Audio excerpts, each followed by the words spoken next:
Good morning, everyone, and welcome to our webinar on 5 megatrends in Latin America's energy sector. My name is Arthur Deakin, and I lead the energy practice at AMI, America's Market Intelligence, which is a market research firm focused on Latin America. To begin, before we get into the presentation, we're going to briefly share a 1-minute video about the energy practice here at AMI. Explaining what we do as a company and providing a little bit more information about the energy practice in specific.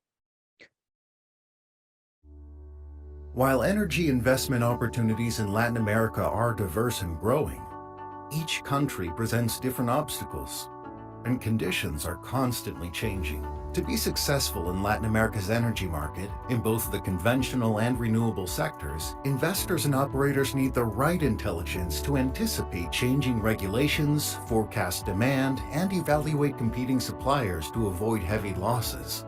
At AMI, as an energy consultancy, we leverage our 20 project managers and more than 400 researchers and sources located in 28 countries across the region to deliver the vital strategic market intelligence that our clients need to make smart decisions. This market intelligence can help with market entry, market feasibility, evaluating potential partners, avoiding political interference, capitalizing on growth opportunities, and more. Our approach demystifies Latin America's energy sector while unlocking opportunities for companies looking to enter or expand their footprint as the region transitions to net zero.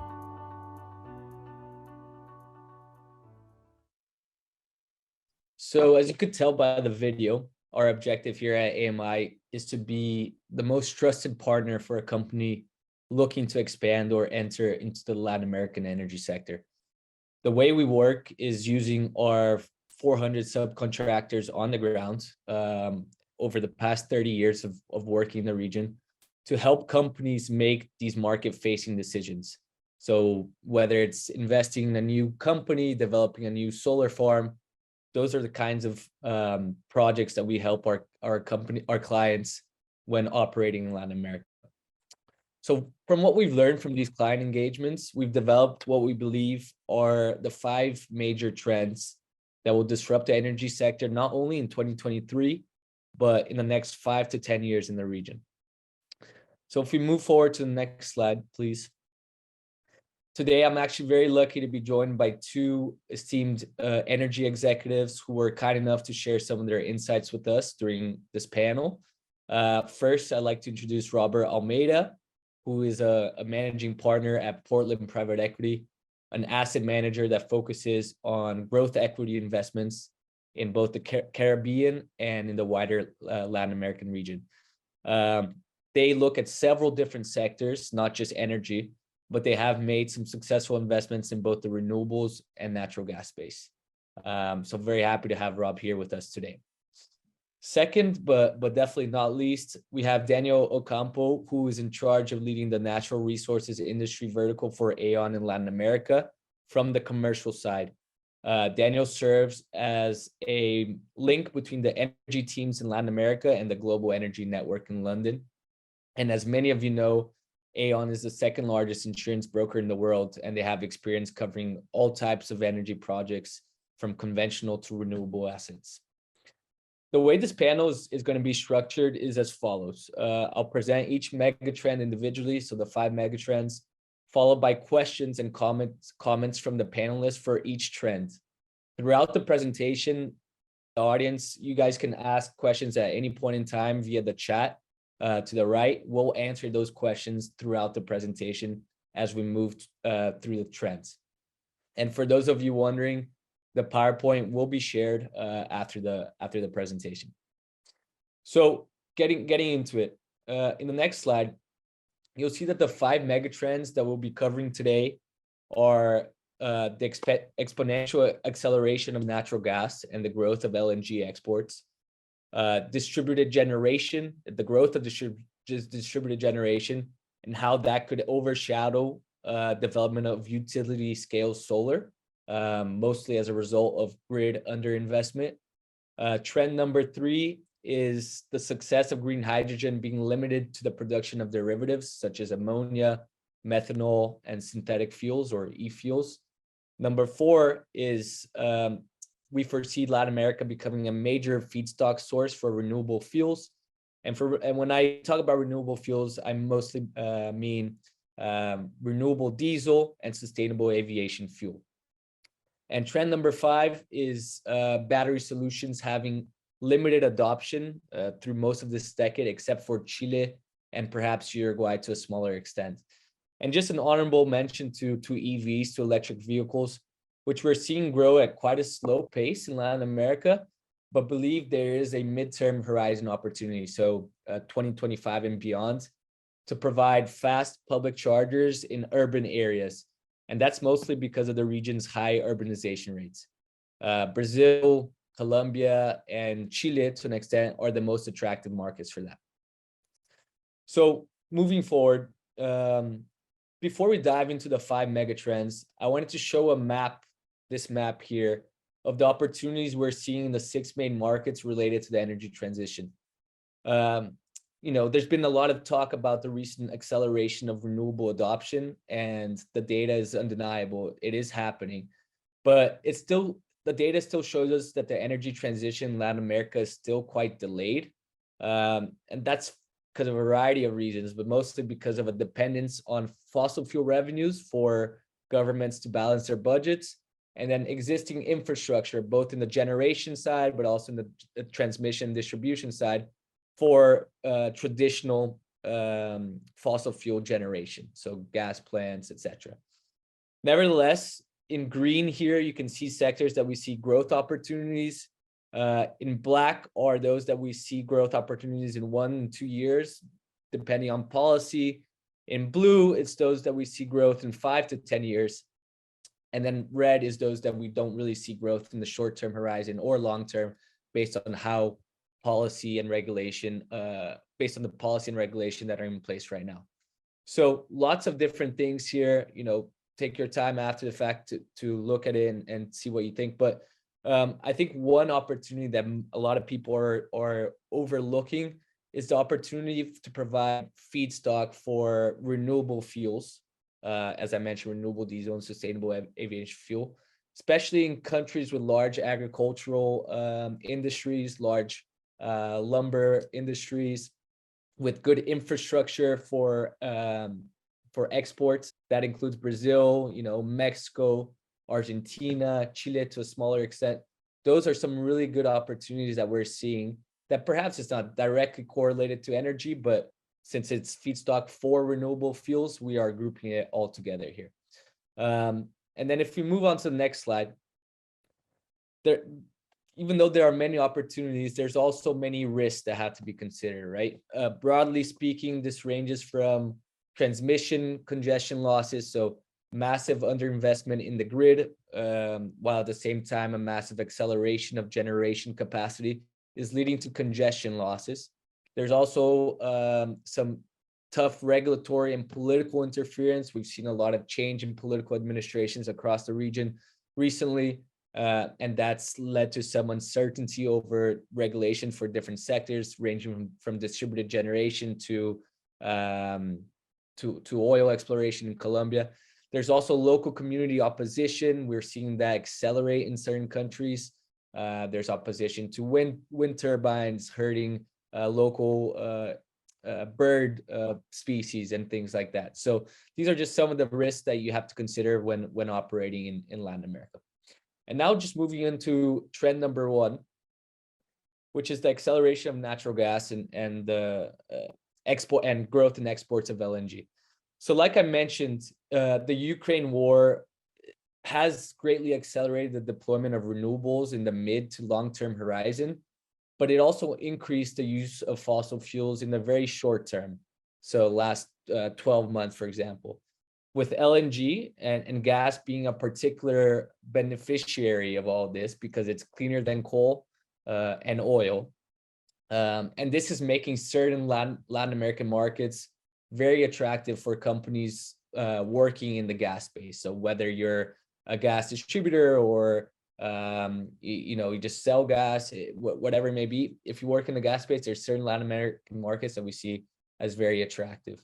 There's some countries that are ideal for companies looking to sell natural gas to customers, whether they are residential or industrial, while other countries have abundant gas resources relative to their domestic demand for energy, and they can become LNG export hubs. And that's countries such as Mexico, who it's not really their gas, it's mostly gas from the southern part of the US, but they bring it through pipelines and can export it via LNG. There's Guyana and Suriname, who have major discoveries of oil and gas in recent years, especially Guyana. Suriname is a bit more green in that sense. And then Peru and Trinidad and Tobago, who already have LNG export capacity. So if we move on to the next slide, this chart below shows that growth rates in natural gas consumption in the past 10 years have largely grown throughout the world. It's been at 2.3% annual growth rates in terms of gas consumption globally over the past 10 years. But through 2030, we actually expect this growth to slow down to 0.4% a year. So from 2.3% a year to 0.4% a year. And the growth is mostly going to be limited to developing regions. In Latin America specifically, you can see all the countries here in gray. There's been the growth rates in natural gas consumption in Latin America has far exceeded for most markets than the global average. In the next slide, we see that even though there is this slowing growth globally in terms of gas consumption, Latin America is an exception, with most markets likely seeing double to triple the average growth rate. And the reason behind that is that Latin America is moving slower towards clean energy than its peers, and that's a result of a lack of regulatory support. There's limited capital coming into renewables, and then the oil and gas fiscal contribution to governments' budgets. So that's delaying the energy transition, as I mentioned earlier. And there's also a heavy reliance on hydropower in Latin America. And hydropower has a lot of seasonal variations, so droughts, for example, and that requires a firm capacity to cover for those seasonal variations. In the future, we hope that that's going to be batteries, but for now, that is gas-fired capacity. So moving on to the next slide. Even though the gas consumption is expected to increase significantly across many Latin American countries, the issue is we're seeing declining gas reserves because there's been a lack of exploration investment capital coming in, and also challenging politics where governments are delaying permits for new oil and gas exploration. So as you see in the chart, it's a bit of an extreme hypothetical scenario here where we consider that there's no new gas discoveries, there's no recovery rates. But at the current production rates of these countries, most of them will have less than 30 years of proven reserves. So without additional investment, these numbers are likely to continue declining, and these countries are going to be forced to import gas if they're not able to discover new proven gas resources. Moving on to the next slide.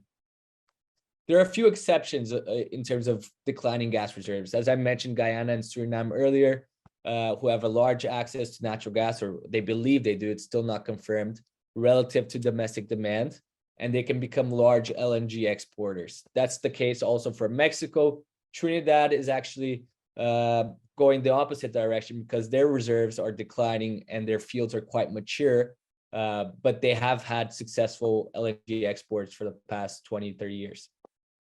Peru is increasing its LNG exports recently to make up for the shortfall in Russia. So that's also a good opportunity for LNG exports. But that's kind of the overview in terms of gas consumption and gas demands across the region. So moving on to panel questions. I'd first like to ask Rob, what's your general outlook for natural gas assets in the region? I know Portland Private Equity has had investments in gas assets in the past.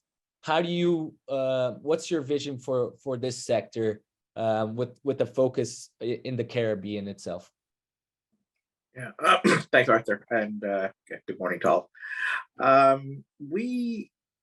So I think you kind of mentioned when you showed the chart on the gas consumption that the Caribbean showed up at the top of the chart in terms of growth over the last 10 years. And you kind of referenced the idea that it's a lag, there's a bit of a lag thing happening in emerging markets. And so with the exception of Trinidad, right, the Caribbean would have been on and a lot of the smaller countries that are importers of energy would have been on, primarily, oil, right? So heavy fuel oil driven plants. And so the transition has started. So they need to switch. They need more. They need base load as they introduce more renewable, and that requirement for base load, gas is a natural stepping stone. So I think the way I think about it, the way we think about it is, gas is transitionary. How long that transition is a little bit, you can talk about it, debate it, but it's transitionary. But whereas in some markets that are more advanced, that transition may look like it's actually a decline or it's flat. For the markets that lag, that had no gas to begin with, it's an upward slope. So when you look at countries like Jamaica, Dominican Republic, Panama, gas being introduced, the infrastructure has gone in probably over the last, I'm going to say 5-ish type years, maybe a little longer than that. But so so they now have the infrastructure. They can serve the rest of many other countries in the region. So we see it continuing to grow. And we're seeing, consistent with your trend, we think gas consumption will continue to grow, both for electricity as well as for other uses. Thank you, Rob. So yeah, so it's almost like those that were slower to adopt gas will be the ones that will have it persist longer, because the infrastructure they developed has been more recent and has long-term contracts that they have to fulfill. Makes exactly. Makes a lot of sense. And then Daniel, looking at things more on the risk side of things, there are concerns, as we mentioned, that natural gas assets might become stranded amidst this energy transition. But like I mentioned, the reality is that many of them have long-term offtake agreements that ensure their profitability. So you're always working with clients in this space. How are they looking at natural gas assets and the risk more broadly presented by fossil fuel assets? Yeah, thank you, Art, and thanks again to MI for the invitation. So I guess that the main risk that we're seeing it's access to capital. Whether you call it an insurable risk or an uninsurable risk, it's a risk nonetheless. So we've seen that the reallocation of capital and resources into gas more so than oil in the conventional space has increased, and we expect. I agree with Rob. We expect that trend to continue as our clients, in the energy transition, their reliance, especially in Latin America, from conventional energy is quite heavy. But obviously, the move into natural gas more so than oil is what we're seeing. We expect in the next 5 to 10 years for many LNG projects to come online. That's like the investment angle we're seeing from our clients on the investment and development side. So we expect that to grow quite heavily, and that should continue to make natural gas price more competitive, in the medium long term. So obviously, when we talk about natural gas, we can avoid talking about the Russian and the Ukrainian conflict that has opened some sort of opportunity for the big oil and gas producers in the world, specifically in Latin America, as we've seen in the graph, Mexico, Trinidad, Peru. And, I agree with you. I think it's a big infrastructure challenge as well from a risk perspective. We've seen that in the US with the shale gas boom about 5 years ago, the infrastructure development was quite high. So for exporters in Latin America to compete that and then maybe take advantage of that energy security that is in demand right now in Europe, especially now heading into winter season, it's going to be hard from an infrastructure perspective to actually take that advantage of that opportunity that is coming online. But in general, we see the natural gas sector will continue to grow. And just to put things a little bit in perspective, the increase of the U.S. in natural gas export was 11% compared to 2021. So we definitely expect, at least in the medium term, for that trend to continue. We definitely agree with Rob's vision and what the data is showing on your graphs. Yeah, good point, Daniel. I think that there's roughly 6 LNG export terminals being built in Mexico alone. So it's really quite impressive how much capital and interest is going towards LNG in specific, right? Absolutely. I wonder if things change in terms of price of LNG, and if the deployment of renewable energy is faster than originally predicted, how these LNG projects are going to materialize in the future. But the way to mitigate that risk is to sign long-term offtake agreements. I think we all agree on that. So moving on to the next trend, and please feel free to ask questions at any point in the chat bar. We'll answer them as we go along. But if you have any questions related to the trends, please put those in the chat box. So distributed generation, I think a lot of people know that solar is growing. They know that utility scale is growing. They know that distributed generation is growing. But it's really interesting to look at the details and see which countries, especially in Latin America, are most primed for this growth. And, because of companies' decarbonization targets, as well as this desire to become independent of costly and sometimes unpredictable fuels, right? Distributed generation is the easiest solution to go green. That's what we've heard from industrial companies, from large-scale commercial companies. And unlike utility scale solar, distributed generation doesn't require generation permits. So it's much quicker. It's usually less costly, requires less land, and is approved rather quickly, the project. So those are all very good positives and indicators for distributed generation. In Latin America, there's mature markets like Brazil, Chile, and Mexico to an extent that have introduced new regulations that are going to slow down some of that growth. It doesn't mean they're not going to grow. They still will, but it's going to slow down. While newer markets like Panama, Puerto Rico, Dominican Republic are just now introducing net metering regulations and have plenty of upside for growth. So those are some of the markets where there's a larger exponential opportunity for customers. Looking to the next slide, we see how, as I mentioned, distributed generation is booming in Latin America. There's tremendous growth, especially in those more immature markets. So Panama, we see a 23x in growth compared from 2022 adoption to 2030. In Colombia, that's 7x, Puerto Rico, almost 4x. And then in these more mature markets like Brazil, Mexico, and Chile, the growth is smaller, but still pretty significant. And it's starting from a much larger base. Brazil, and specifically, it's a pretty fascinating story. So because of subsidies and cheap financing, access to cheap financing, as well as recent legislation that essentially extended incentives until the end of this year, Brazil crossed the 15 gigawatt threshold of distributed generation. And just to put that in perspective, in 2019, that was 1 gigawatt. So 15x in 2 years.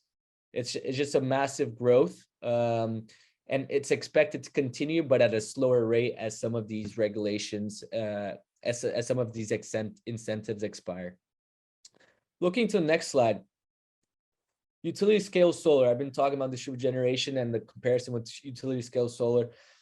Problem with utility scale solar is that it's facing a lot of supply chain issues as well as congestion in the grids. So there's a lot of new generation capacity coming in, but not enough transmission expansion to adapt this new generation coming online. And there's also permitting issues. There's more issues with local communities. It's a much larger project, so it does tend to take a much longer and be much more complex. And this is reflected by these numbers that we're seeing here. There's a much lower percentage of utility scale solar projects under construction in Latin America when compared to the United States. 10% and less throughout these countries that I have referred here. And we expect this to persist throughout the remainder of the decade because there's just not enough investment going into grids across the region. Looking to the next slide. Because of this congestion and this increased growth throughout many different countries, it's really important to determine where you can get your best bang for the buck prior to entering a market, right? So you need to consider where there's the highest solar radiation, where there's cheapest financing cost, where there's cheapest labor, where there's high electricity prices, so you're paid favorably for injecting back into the grid, and where there's a larger pool of potential customers. And in this slide, we did a preliminary analysis of the US market. Our focus is Latin America, but sometimes we look at the US market as well, and found the most attractive states to be Massachusetts, New Jersey, Virginia, Arizona, Illinois, California, Colorado, and North Carolina, and Puerto Rico. And you might think, wow, there's many of these states where it's cold 6 to 8 months a year. It's snowing 6 to 8 months a year. But the truth is that developers are moving towards areas with less solar radiation, like the Northeast of the US and the Mid-Atlantic, because there's less competition and there's an abundance of land. And then in those areas with that are known to be better solar slates, like Texas and California, there's high levels of solar curtailment because the grid is not able to incorporate all this new generation. So it shows the need to pair solar, utility scale, and distributed generation with batteries. And that there's been an explosion of that in Latin America, in the US this year. In Latin America, we're still not seeing that. So moving on into the panel question, I wanted to ask Rob, Portland private equity, they tend to invest more in the Caribbean, where distributed generation is just getting started. So what are you seeing in the market, and how are you approaching distributed generation in those specific countries? So I think yeah, as you said, again, it's where are you in the trend, and it's the Caribbean basin. The smaller countries are further behind once again in that trend. So I think first point I'd make is we think distributed generation really grows. That would be the first point. We see our role, for example, is figuring out how do you enable that and have it get to some form of more equilibrium state, more optimal state. But the pathway there is very varied. And I think kind of almost as you just put up on this map of the US, there are a lot of different conditions that drive what form distributed generation takes. So we've got some places where distributed generation is not renewable. It's actually natural gas. So you've got, because of the natural gas infrastructure that has gone into islands, that has gone into countries, then you now have the ability for businesses to actually self-generate using natural gas, and to some extent go off grid. So those opportunities exist. Opportunities exist for the rooftop solars and the things of that nature that we tend to think about. Opportunities, it's probably not really as you start to look more at grid scale, but for PPPs where folks are looking at how do they combine renewables with another form so they can provide some form of base load back to the grids, because the grids can't handle the volatility associated with a whole lot more renewable, because you just don't have balancing. So there's a whole grid problem that would need to get sorted out. The regulation on net metering, again, it's probably a word to use over and over again, is it's immature. And I don't mean that in a bad way. It's actually, to some extent, as an investor, it's a good opportunity, because the sector is nascent. So there are many opportunities. The regulation is somewhat nascent, and so you have an opportunity to participate in the shaping of it. And so you've got a growing addressable market and an opportunity to shape, but you have to have some flexibility. And so what we keep looking at is saying we got to have flexibility. It could be rooftop solar installers, it could be small scale wind, it could be distributed self-generation using natural gas. It could be a variety of different forms, and our job is to try and figure out how we maintain that flexibility to provide capital for those different forms, because it is based on the local conditions. Great, thank you for that, Rob. Agree, yeah. There tends to be a lot of focus on solar distributed generation, but there are other ways, gas, biomass, etc. They're just a little bit less common, but there's still a lot of benefits to them as well. And before I ask Dan to weigh in on the risk side of things, there was a question on the previous slide where there was percentages of projects that are being built, and Those percentages reflected the percent of projects under construction, utility scale projects under construction, compared to the total pipeline of solar. So in the United States, that's 25%, but in Latin America, we see as 10% or less. And then Alexandra, thank you for your question. You asked about, you said that you were surprised to see smart grid and digitalization of the grid as an opportunity in Mexico, given the the political and regulatory interference. I'd actually like Daniel to perhaps give some perspective, because he's based in Mexico, what he thinks as do you still see an opportunity for grid expansion and modernization in Mexico, given the current political situation there? Yeah, and thank you, Art, thank you, Alexandra, for your question. You kind of rubbed us a little bit of what we were going to talk about a bit later, but absolutely, I completely agree. You know, the political inconsistency, if you want to call it that way, in the region, and meaning that, you know, from one period to another, we're jumping from one side of the government to another one in different countries.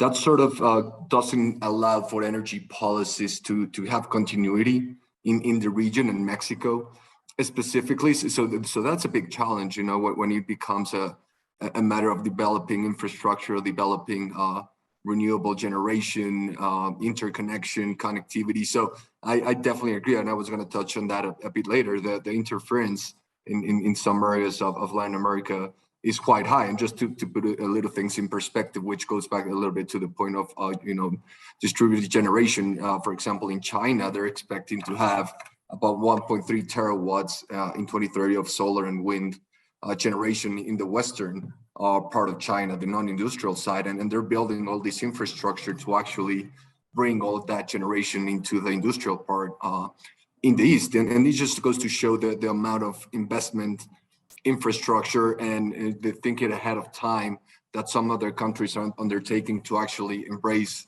the energy transition. So when it comes to LatAm, you have, from a risk perspective, the net cat exposure when it comes to transmission lines.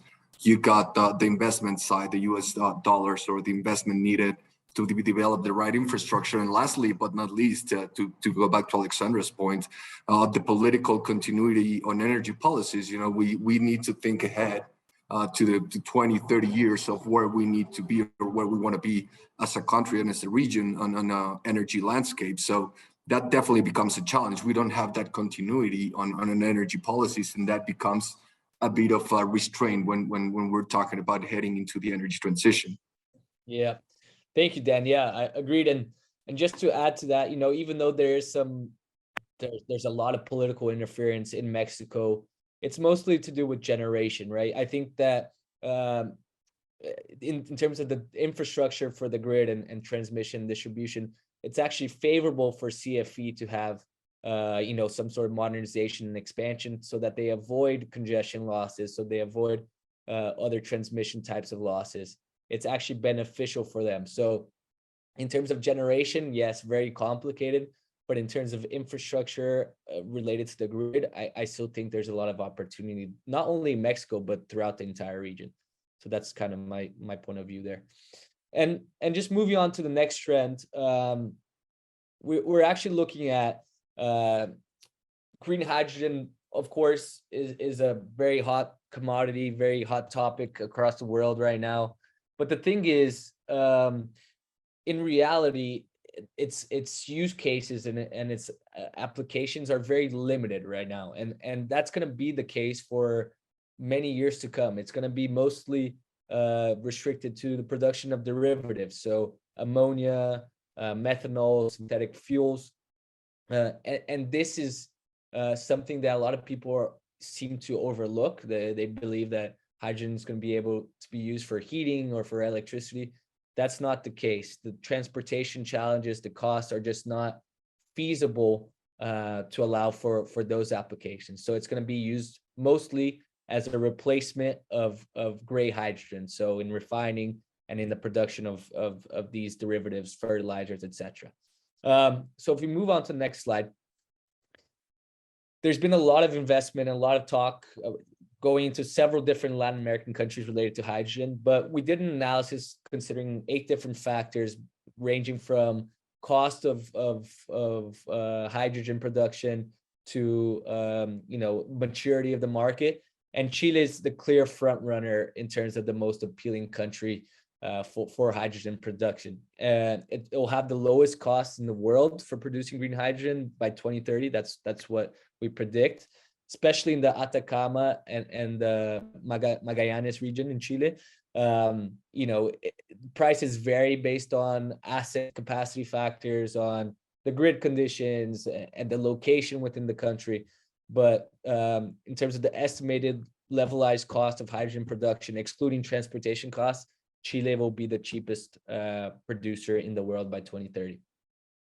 Brazil and Uruguay also attractive because of several different reasons. And then Colombia, Argentina, Peru, Mexico, not so much, even though they all have either a hydrogen roadmap or some sort of national policy in place.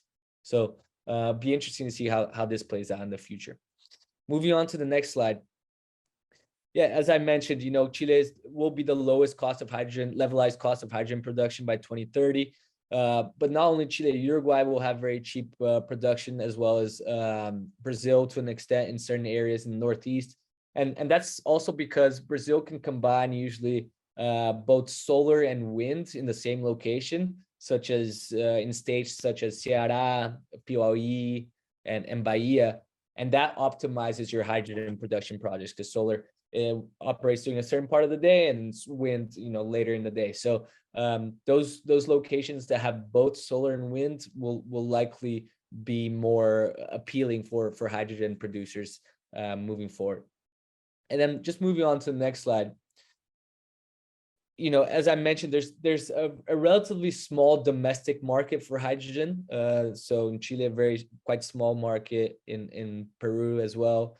The only exception, really, I would say, is Brazil and Mexico to an extent. There is domestic demand in terms of steel making, in terms of refining, in terms of fertilizer production. But overall, most of the hydrogen projects in Latin America are going to be focused on exports.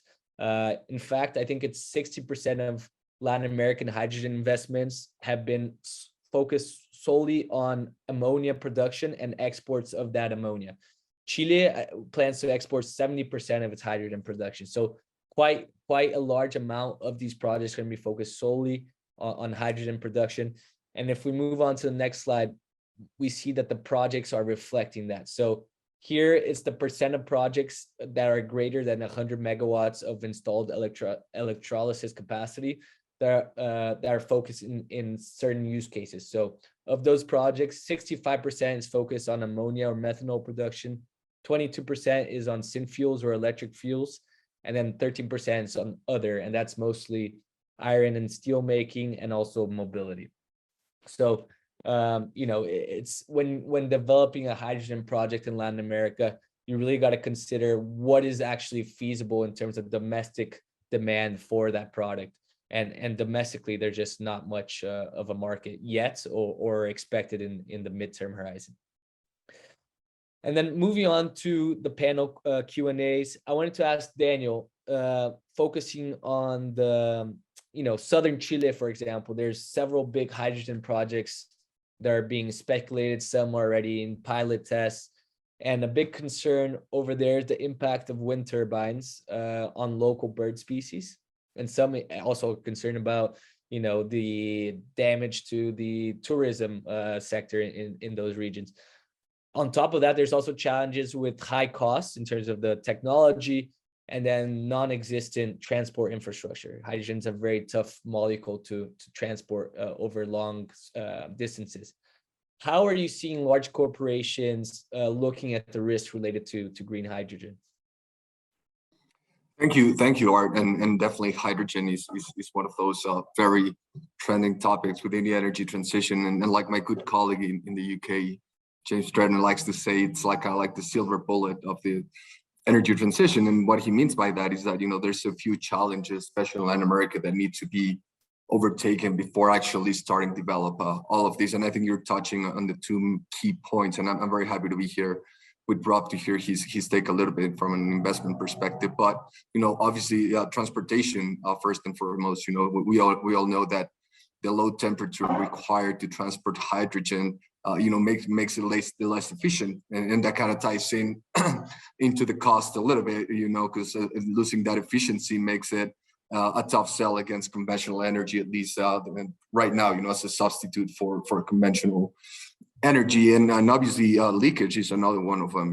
We all know that the molecule of hydrogen is smaller than we usually see on gas pipelines. So obviously the deterioration of a pipeline, pipelines in Latin America are not suited to transport hydrogen just yet. And that goes back to the investment, that the amount of millions of dollars required to develop the right infrastructure to transport hydrogen. And that ties in a little bit into the derivatives like ammonia, like you were talking about. We know it doesn't require to be pressurized for storage. It doesn't, it's very energy dense. So, is it better to use ammonia instead of hydrogen? And, we can tie it into the political risk again, and then the political continuity in how we need to develop and the amount needed to develop this type of technology across the region. Because in most countries right now, to develop green hydrogen, there needs to be kind of like a public and private kind of synergy to develop the right infrastructure. So the big question in Latin America and Chile is, are we going to have those subsidies? Are we going to have to find that synergy in due course to actually move into the energy transition and actually develop what is needed? But again, just to tie it in, the infrastructure is the biggest challenge and then the biggest risk we're seeing right now. We just are not quite there yet, and feels like Latin America is falling a bit behind in that regard. But very keen to hear your take, Rob, as well on that. Yeah, no, good points. I agree. It's the infrastructure is the biggest challenge, right? Coupled with the costs. So it's a double-edged sword that's very difficult to address. Rob, turning it to you, I know that Portland Private Equity is exploring the commercialization of small modular nuclear power, especially in the Caribbean.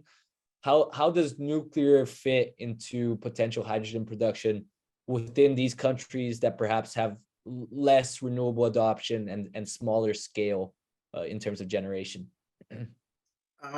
So Arthur, maybe I take the question back rather than focus just purely on the hydrogen part. I think the interesting thing for us, let's try it this way. So we're an investor.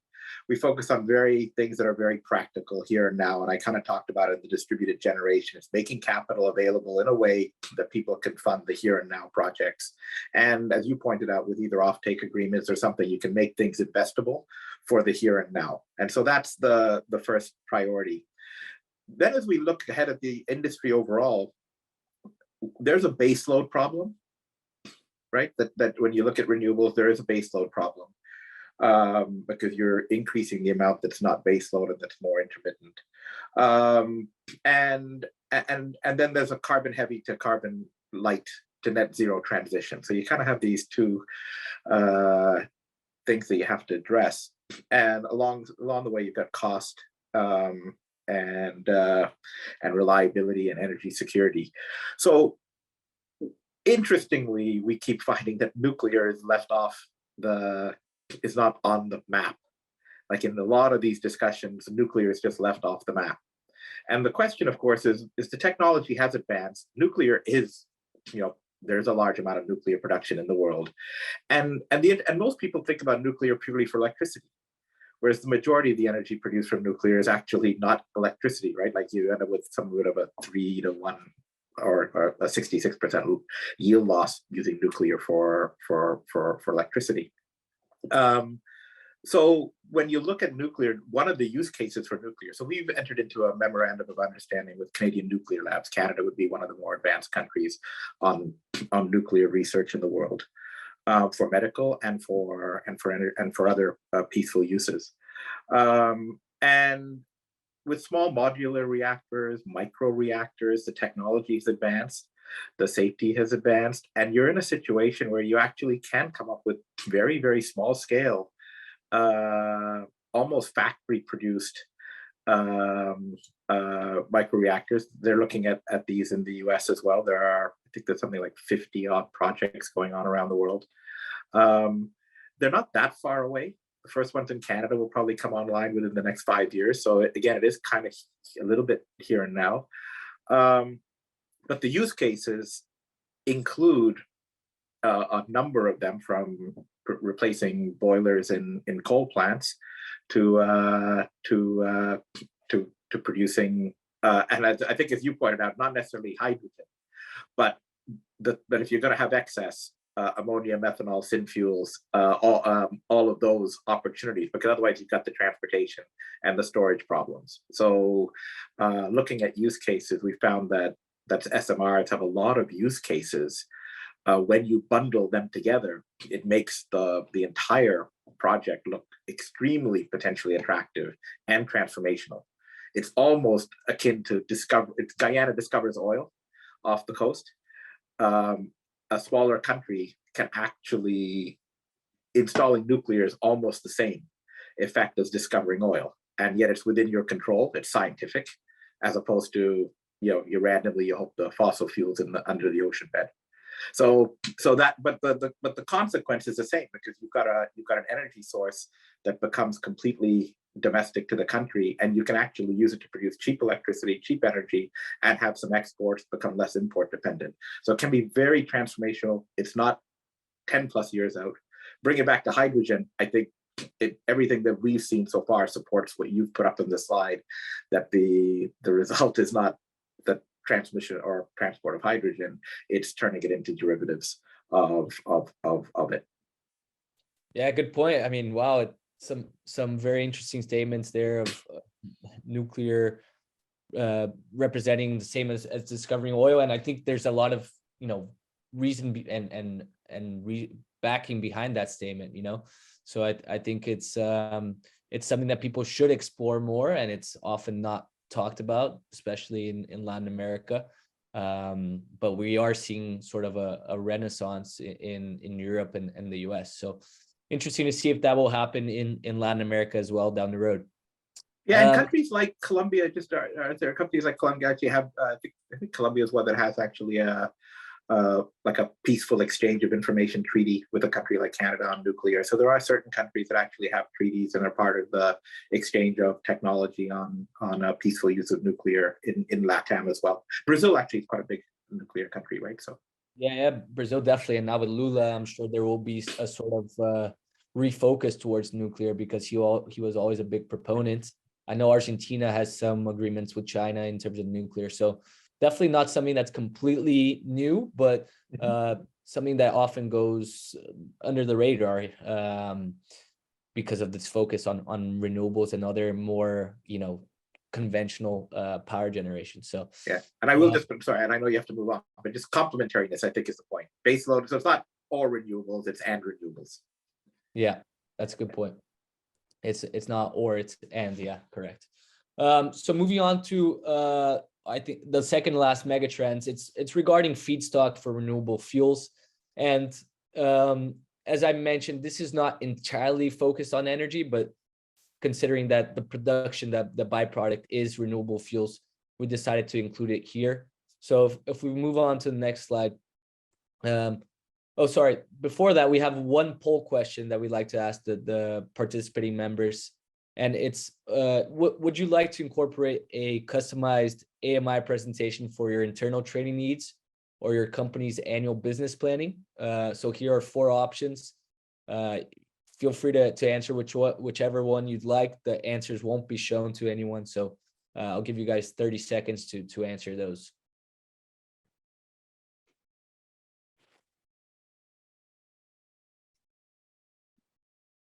Just 10 more seconds on that.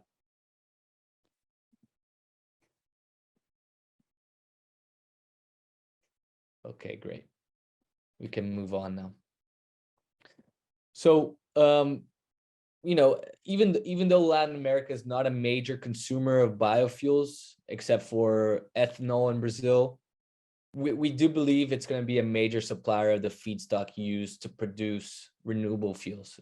And like I mentioned, renewable fuels, I mean renewable diesel and sustainable aviation fuel.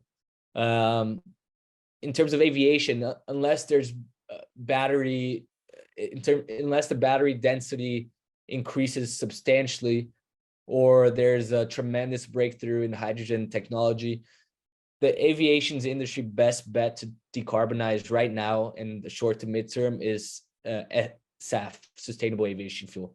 It seems like electric and hydrogen powered aviation will be limited to short haul flights. Commercial flights on hydrogen are not expected anytime before 2035. So if they're going to massively reduce its carbon footprint, they should use a drop-in fuel. This drop-in fuel means a fuel that works with the existing engines. And that solution right now is sustainable aviation fuel. The problem is that there's so much demand from airlines and other logistic related companies for this type of fuel, but just not enough supply. There's a massive deficit between supply and demand, and that's where you often find major opportunities. Companies, producers such as Neste, Alder Fuels, other types of renewable fuel producers are now looking to improve and increase their domestic feedstock.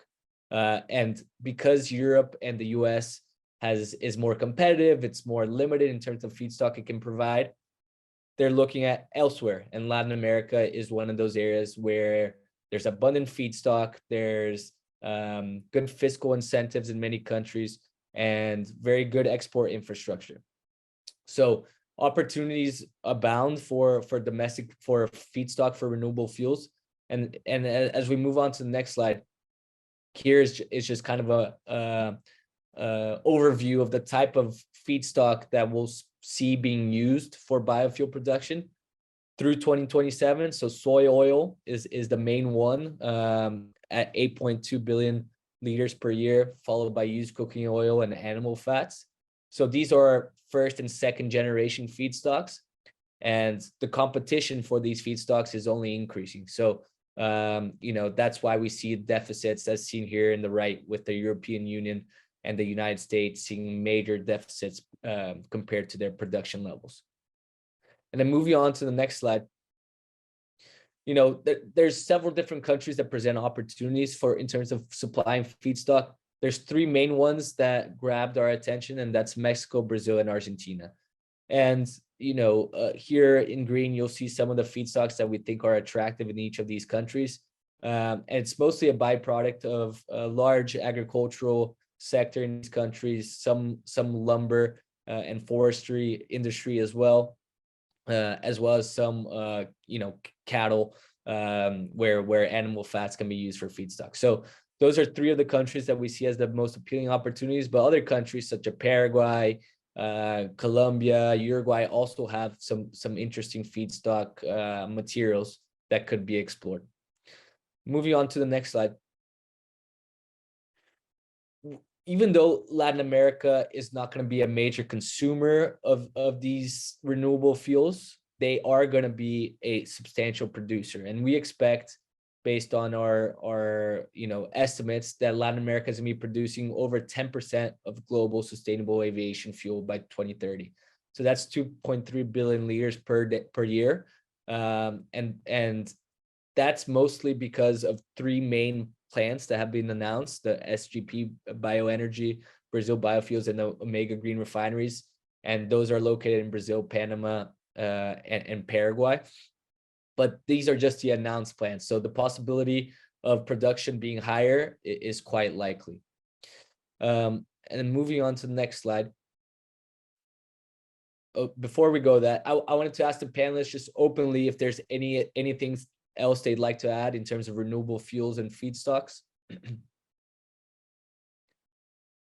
I've got nothing to add on this one, Arthur. Yeah, you mentioned the three primary countries, and those would be our main targets of focus. Great. Yeah, I agree. Not much to add there, Art. Okay, great. Just moving on to the fifth trend, which is battery storage, right? It's something that is growing exponentially in Europe, growing exponentially in the United States, but the data shows that the adoption is quite limited in Latin America, and that's mostly because of regulation not existing in most countries, and also import costs. So import tariffs can make up to 80% of the cost of a battery in countries such as Brazil. So it makes it unfeasible to develop battery storage projects in those countries. But if we look at the next slide, here we look at the estimated capex cost for battery storage solutions in Brazil. So right now we're around $700 per kilowatt hour, and we believe it becomes it gets a cost parity with diesel generation in 2029. That's the earliest point that we see it happening. And that's expecting a 10% decrease in battery storage costs per year. So prior to 2029, if nothing changes, we don't see that cost parity happening before that. So quite a long ways away. And Brazil is one of the more advanced battery storage markets, I would say. So not a very short-term opportunity for most markets in the region. Moving on to the next slide. Chile, though, is the one exception. They just approved a storage law and electric mobility law, which essentially compensates players, generators, for injecting electricity back into the grid, and for that electricity being available during peak demand. So before this law, standalone energy battery storage projects were just not profitable in Chile. But given this approval of regulation in October of 2022, the sector changed dramatically. So 2023 is expected to be the best year yet for battery storage installations in Chile by far.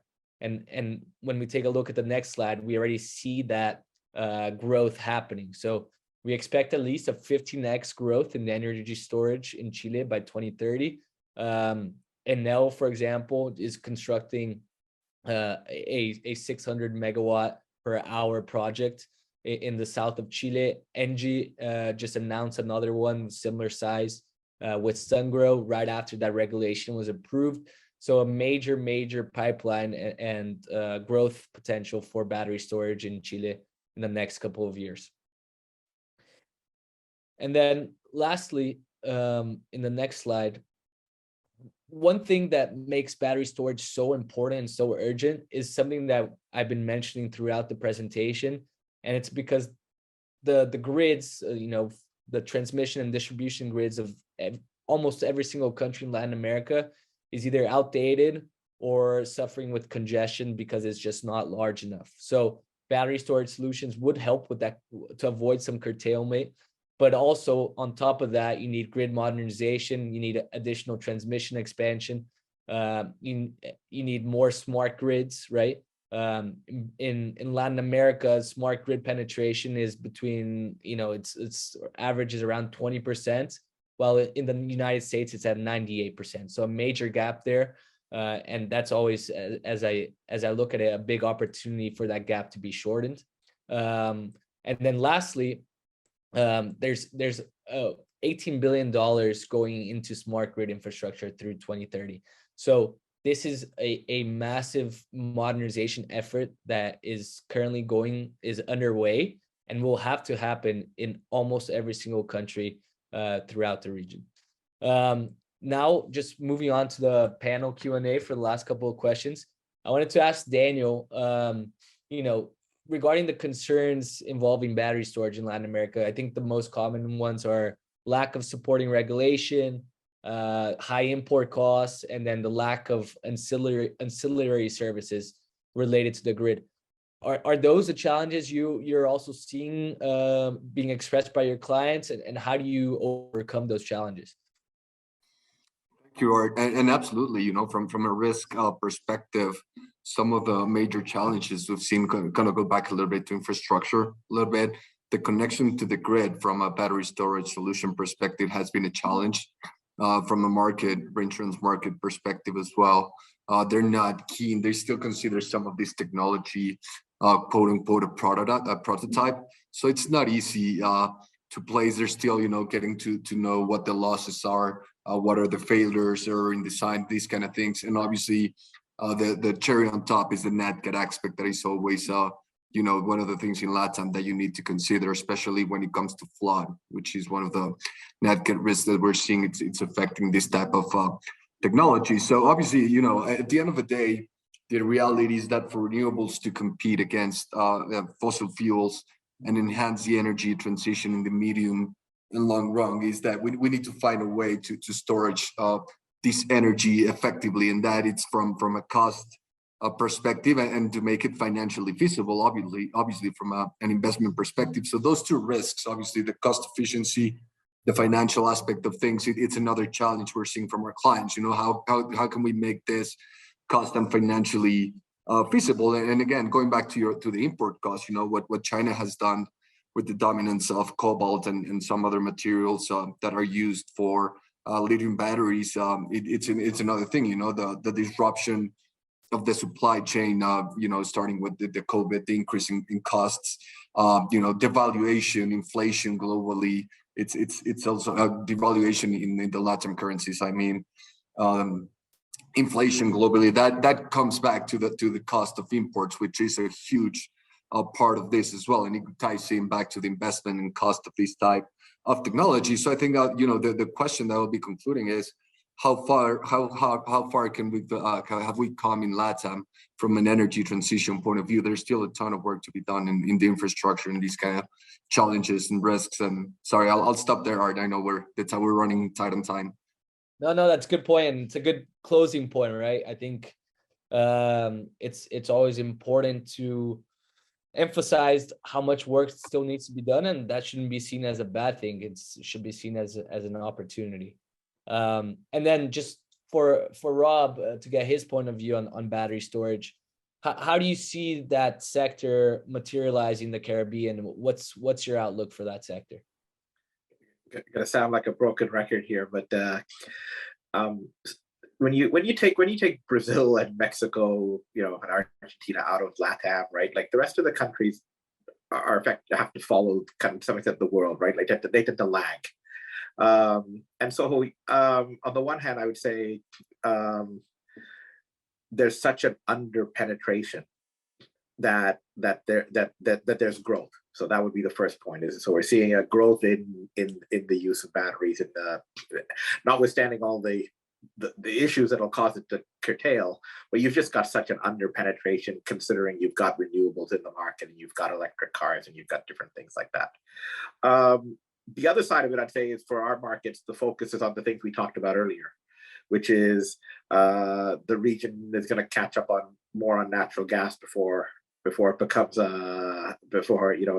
it's aggressively looking at how do we grow batteries, electric batteries, and the region is going to grow with more distributed generation. Like all of those other things you talked about earlier are actually going to have to catch up to the rest of the world. And batteries will lag further. I think batteries will lag further behind because the renewable penetration is not high enough to make it as big a problem as it is in other parts of the world. Very good point. If those first things that need to happen are not happening, then battery storage is going to be even more delayed than expected. Having said that, there's low hanging fruit there in batteries because you're starting at pretty well zero, and you've got very, very good nascent opportunities to bring in battery projects in there. It's just not at the level that you're talking about here. Yeah. It's going to be limited to specific countries and then specific locations within those countries. And that's why Chile is so attractive, because the electricity generation is so far from the demand centers that you need to have these storage solutions to avoid curtailment, to avoid grid losses. And that's why it's going to grow so much in Chile, especially in the Atacama region and then parts of the southern part of the country as well. Fully agree. Well, thank you very much, guys. We are over time. I don't think there's any more questions at this point from the audience, but if there is, please feel free to reach out to me or to any of us, and we'll be happy to get back to you. But thank you very much for participating, and special thank you to Rob and Daniel for your great answers. Thanks again, guys.